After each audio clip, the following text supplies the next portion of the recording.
PM CARES fund மற்றும் மாநில நிவாரண நிதிக்கு இடையே உள்ள இந்த முரண்பட்ட போக்கு நியாயமற்றது மட்டும் இல்லைங்க, பொதுநலத்துக்கும் விரோதமானது. சில நாட்களுக்கு முன்பு இந்த அரசால தடை செய்யப்பட்ட டிக்டாக் நிறுவனம் பிஎம் கேர்ஸ் ஃபண்டுக்கு 30 கோடி ரூபாய் கொடுத்திருக்கு. சீன ராணுவத்திடம் தொடர்பில் இருக்கும் ஹூபே நிறுவனம் 10 கோடி ரூபாய் கொடுத்திருக்கு. எதிரி நாட்டிடமிருந்து ஏன் பணம் வாங்குறீங்க? இந்த பணத்தை திருப்பி தர உங்களை எது தடுக்குது? சாக கிடக்கும் எந்த இந்தியனும் தனக்கு எதிரி நாட்டு பணத்திலிருந்து வெண்டிலேட்டர் வாங்குங்கன்னு கேட்கவும் மாட்டான், அதை ஏத்துக்கவும் மாட்டான்.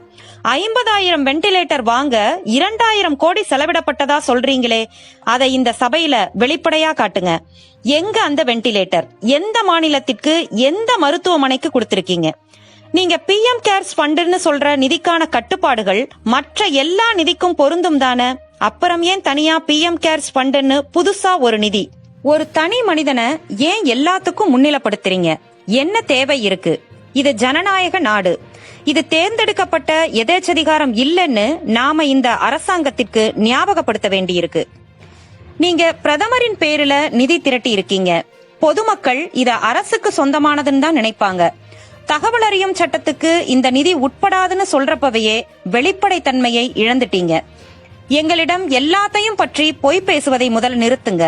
வளர்ச்சி பற்றி, புலம்பெயர் தொழிலாளர்களின் நலம் பற்றி, செலவினங்கள் பற்றி, இந்த நகைப்புக்குரிய யதார்த்தமற்ற பிஎம் கேர்ஸ் ஃபண்ட் பற்றி பொய் பேசுவதை நிறுத்துங்க.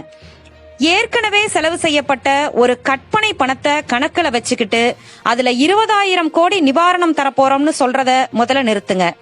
இது நியாயமா யாருக்கும் போய் சேரணும்னோ அவங்களுக்கு போய் சேராது.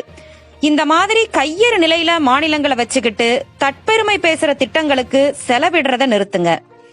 த எம்பயர்ஸ் நியூ க்ளோத் அப்படிங்கிற கதையை தான் இந்த அரசுக்கு நான் ஞாபகப்படுத்த விரும்புறேன். வங்க கவிஞர் எழுதிய ஒரு கவிதையில் இதை குறிப்பிடுகிறார். நிர்வாணமாக உலா வந்த அரசனை பார்த்து அதை சொல்ல துணிவு இல்லாமல் சுயநலமிக்க அமைச்சர்கள் அமைதியாக இருந்தாங்க. மொத்த ராஜ்யத்திலையும் ஒரு அப்பாவி சிறுவன் தான் தைரியமாக அந்த ராஜா கிட்ட போய், ராஜா உங்கள் உடைகள் எங்கேன்னு கேட்டானாம். இன்றைக்கு நான் அதை கேள்வியே கேட்கிறேன். Emperor, where are your clothes?